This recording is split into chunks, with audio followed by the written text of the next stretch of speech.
Big breaking, যুক্তরাষ্ট্রের রণতরীতে বিদ্রোহ, নিজেদের মধ্যে সংঘর্ষে নিহত 7 মার্কিন নৌসেনা।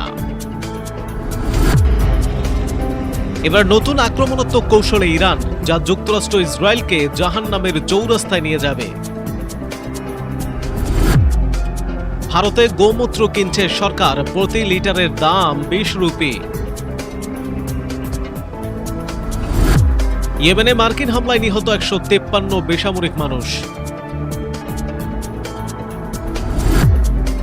এদিকে 23 বছর পর ইরাক থেকে সেনা সরাচ্ছে যুক্তরাষ্ট্র। বিস্তারিত জানতে ভিডিওটিতে লাইক দিয়ে চ্যানেলটি সাবস্ক্রাইব করে না টেনে শেষ পর্যন্ত দেখুন।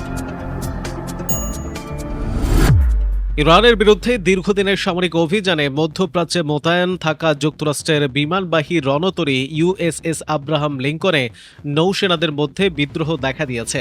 মানসিক চাপ ও হতাশায় সেনাদের মধ্যে অভ্যন্তরীণ সংঘর্ষে 7 জন নিহত হয়েছেন বলে দাবি করেছে ইরানের আধা সরকারি সংবাদ সংস্থা তাসনিম নিউজ।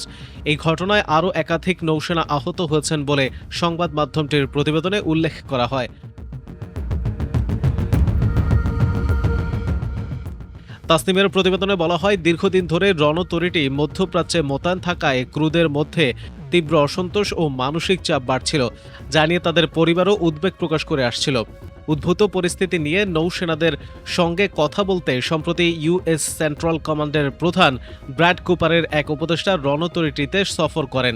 সামরিক সূত্রের বরাত দিয়ে তাসনিম জানায়, নৌসেনাদের এক সমাবেশে ওই উপদেষ্টা বক্তব্য দেওয়ার সময় ক্ষুব্ধ ক্রুরা তাকে উদ্দেশ্য করে ভুয়া ভুয়া ধ্বনি দিতে শুরু করেন এবং পানির বোতল ছুঁড়ে মারেন।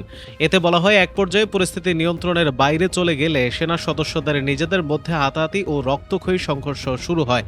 এতে ছুরি ও অন্যান্য ধারালো অস্ত্র ব্যবহারের অভিযোগ আনা হয়েছে। এর জেরে 7 জন নিহত ও বেশ কয়েকজন আহত হন। প্রতিবেদনটিতে দাবি করা হয়, ঘটনার পর থেকে রণতরীটির অভ্যন্তরীণ নিরাপত্তা পরিস্থিতিতে প্রচণ্ড উত্তেজনা বিরাজ করছে। প্রায় 5500 নৌসেনা ও মেরিন সেনা নিয়ে পরিচালিত এই বিমানবাহী রণতরীটি মধ্যপ্রাচ্যে যুক্তরাষ্ট্রের সামরিক কৌশলগত অভিযানে গুরুত্বপূর্ণ ভূমিকা রাখছে। তবে মার্কিন নৌবাহিনী কিংবা ইউএস সেন্ট্রাল কমান্ডের পক্ষ থেকে এই প্রাণহানির দাবির বিষয়ে এখনও পর্যন্ত কোনো আনুষ্ঠানিক প্রতিক্রিয়া বা তথ্য জানানো হয়নি। এর আগে গত মার্চ মাসে ইউএসএস আব্রাহাম লিঙ্কনে এক নৌসেনার আহত হওয়ার ঘটনা মার্কিন কর্তৃপক্ষ স্বীকার করলেও সেটি যুদ্ধ সম্পর্কিত ছিল না বলে জানিয়েছিল। রণতরীটির বর্তমান অবস্থান ও তাসনিম নিউজের দাবিকৃত সংঘর্ষ ও হতাহতের ঘটনার নিরপেক্ষ সত্যতা স্বাধীনভাবে যাচাই করা সম্ভব হয়নি।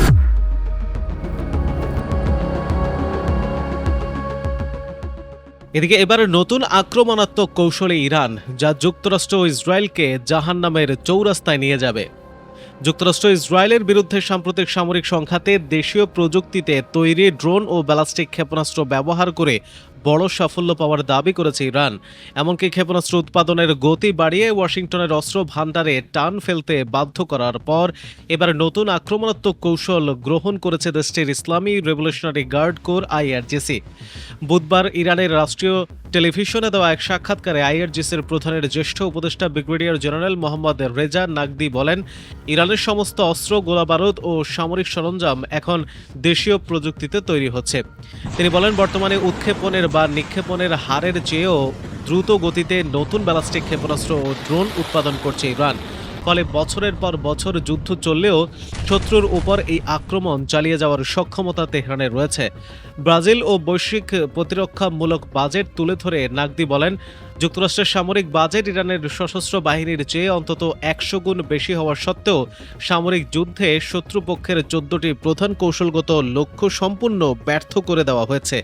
আর এই বিজয়ের মূল চালিকা শক্তি ছিল বিশ্বাসের শক্তি।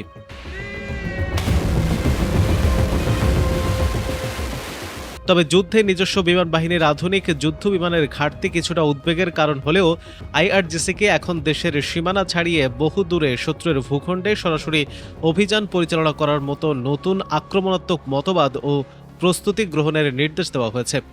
নাকদি বলেন, আমাদের অবশ্যই শত্রুর ভূখণ্ডে, শত্রুর ভূমিতে অভিযান চালাতে এবং আমাদের নিজেদের ভূখণ্ড থেকে দূরে অভিযান পরিচালনা করতে সক্ষম হতে হবে। এগুলো একটি আক্রমণাত্মক মতবাদের বৈশিষ্ট্য, যা অবশ্যই পূরণ করতে হবে।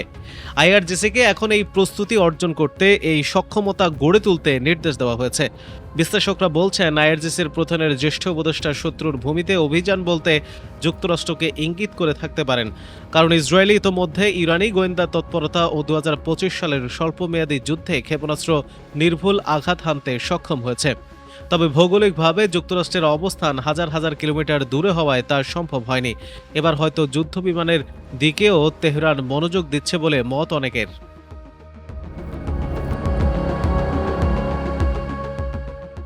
অন্যদিকে ভারতে গোমূত্র কিনছে সরকার, প্রতি লিটারের দাম 20 রুপি।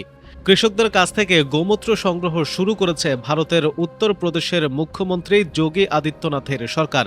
রাজ্যের বুলন্দ শহর থেকে গোমূত্র সংগ্রহের এই পাইলট প্রকল্পের ফলে কৃষকদের আয় বৃদ্ধির পাশাপাশি দুধ দেওয়া বন্ধ করা গাভীর রক্ষণাবেক্ষণ সহজ হবে বলে আশা করা হচ্ছে।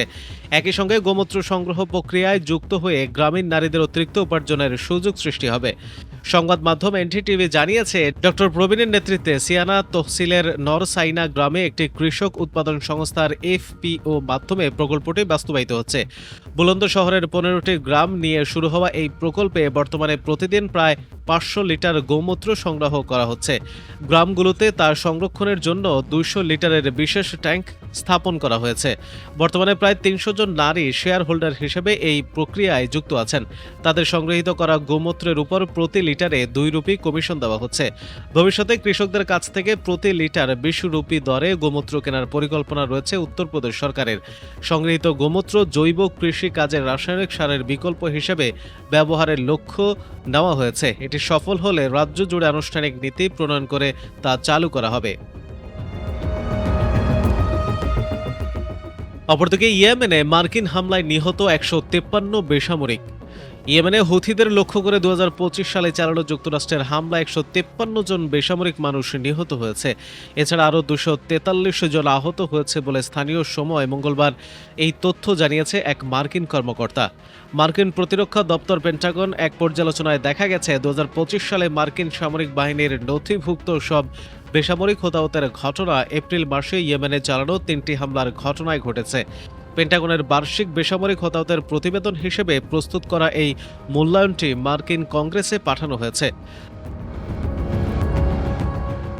প্রতিবেদনটি বার্তা সংস্থা অ্যাসোসিয়েটেড প্রেস এপি হাতে পেয়েছে। নাম প্রকাশ না করার শর্তে এক পেন্টাগন কর্মকর্তা এপিকে জানান, প্রতিবেদনটি আগামী কয়েক মাসের মধ্যে আনুষ্ঠানিকভাবে প্রকাশ করা হবে।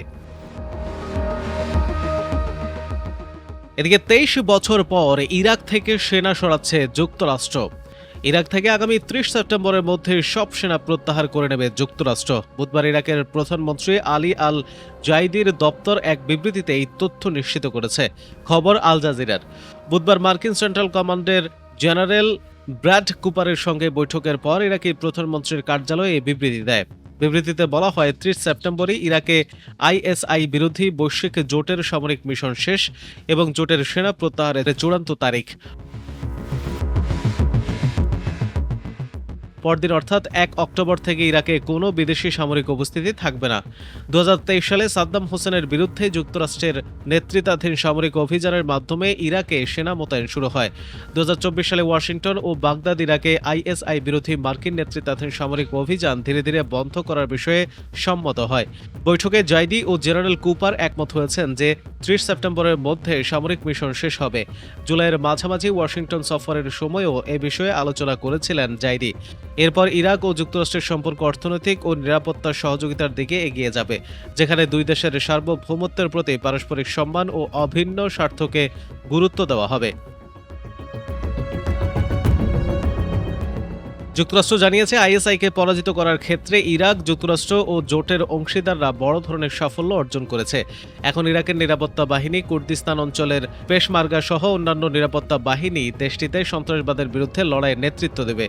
গত বছর ইরাকের অধিকাংশ এলাকা থেকে মার্কিন সেনারা ঘাঁটি ছেড়ে গেলেও দেশটির স্বায়ত্তশাসিত কুর্দি অঞ্চলে কিছু সেনা অবস্থান করছিল। সাম্প্রতিক সময়ে এসব ঘাঁটি বিভিন্ন হামলার লক্ষ্যবস্তু হয়েছে।